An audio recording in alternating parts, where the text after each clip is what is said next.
Assalamualaikum warahmatullahi wabarakatuh.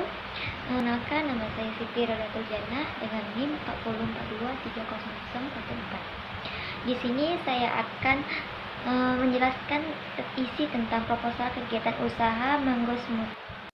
Perkembangan zaman menuntut manusia semakin aktif dan dinamis dalam rangka memenuhi kebutuhan hidup yang semakin beragam. Salah satunya dengan berwirausaha. Kewirausahaan mengalami perkembangan yang cukup pesat di berbagai daerah. Kewirausahaan tidak hanya berperan dalam meningkatkan output dan pendapatan per kapita, namun melibatkan pengenalan dan penerapan perubahan dalam struktur bisnis maupun masyarakat. Di sini saya akan membuka usaha tentang Mango Smoothies.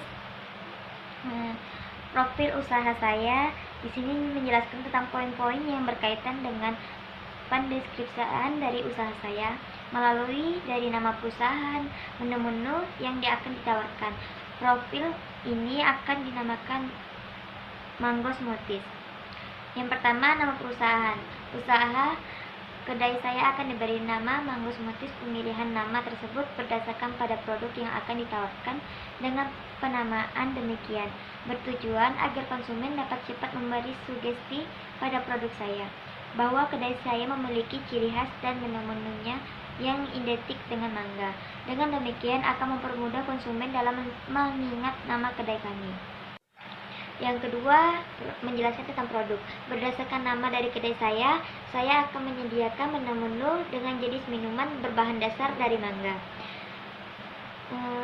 Harga yang terjangkau dan didukung pula dengan tema Mango Smoothies dari desain kedai yang membuat para pelanggan nyaman untuk menikmati menu-menu dari kedai kami.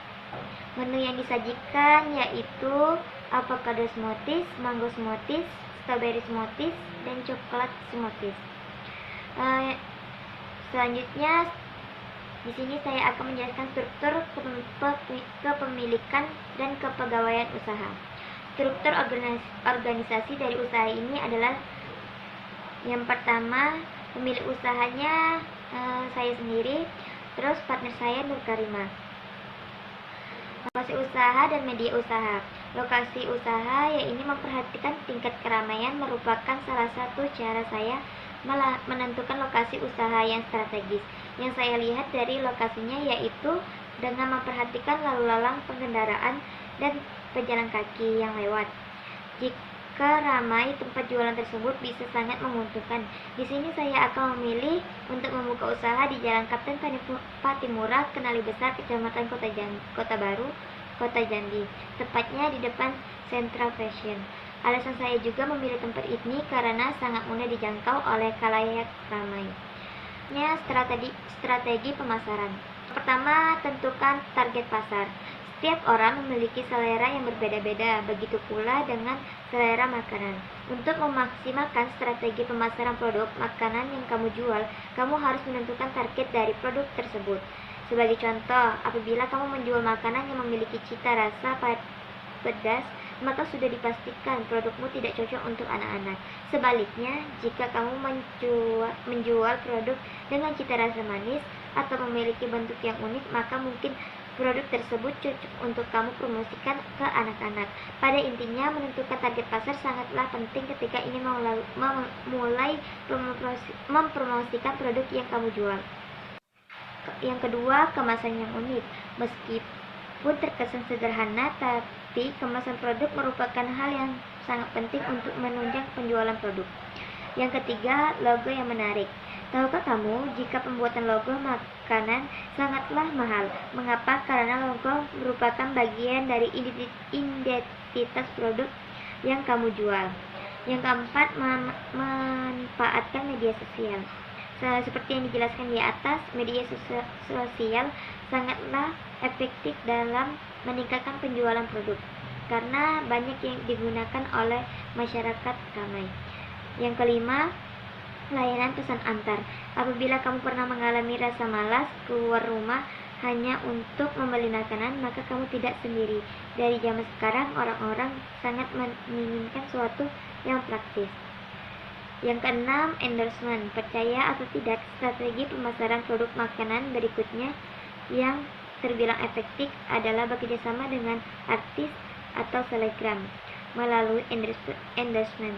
Endorsement merupakan kegiatan di mana kamu bisa mengirimkan produk kepada seseorang atau selegram, kemudian produkmu akan dipromosikan di sosial medianya milik mereka.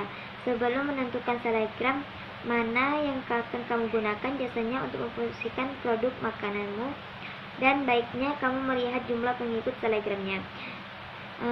Lanjut. Di sini saya akan menjelaskan tentang analisis SWOT. Yang pertama, tentang kekuatan. Mango smoothies ini sangat lezat, membuat berbeda dengan es yang lainnya, dan bukan hanya rasanya saja yang lezat, namun juga menyegarkan dan menyenangkan hati.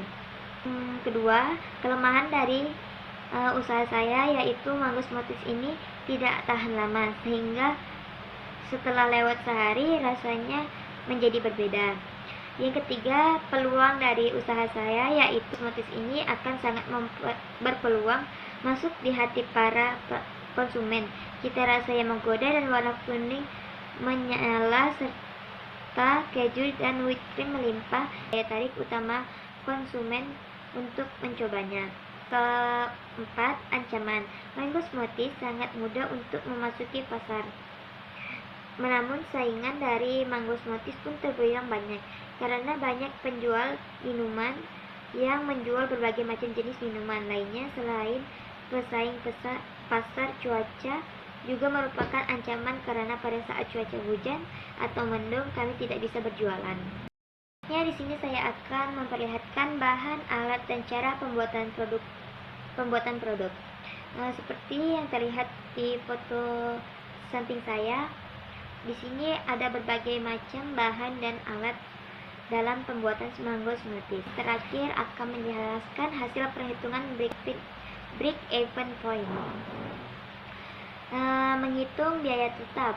Yang pertama, saya menyewa tempat dengan jumlah 500.000 per bulan. Gaji tetap karyawan yaitu 1 juta per bulan. Jadi jumlah keduanya 1.500.000 per bulan. Yang kedua, menghitung biaya variabel per unit. Biaya variabel per unit berisi tentang biaya pengemasan, bahan baku, dan tenaga kerja, yaitu sebesar 5.000 per unit. Selanjutnya, menentukan harga jual per unit. Harga jual per unit produk yaitu 15.000. Menghitung titik impas dalam jumlah unit. Titik impas dirumuskan dengan titik impas sama dengan biaya tetap dibagi harga jual per unit dikurang biaya variabel per unit. Ya, bisa kita lihat dari foto yang ada di samping saya, itulah perhitungan dari titik impas.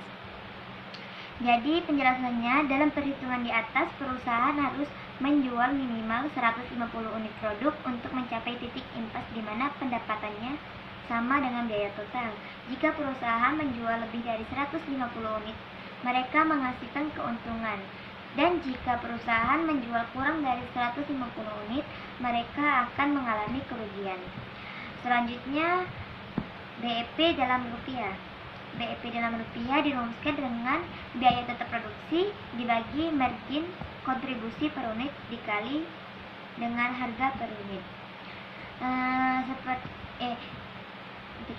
Bisa dilihat dari foto yang ada di samping, itulah hasil dari penjumlahan BEP dalam rupiah. Jadi kesimpulannya, perusahaan harus mencapai penjualan sebanyak 2.250.000 agar mencapai BEP, tidak untung atau tidak rugi. Sekian presentasi dari usaha smoothies mangga yang dijelaskan oleh saya. Lebih dan kurangnya saya mohon maaf. Wassalamualaikum warahmatullahi wabarakatuh.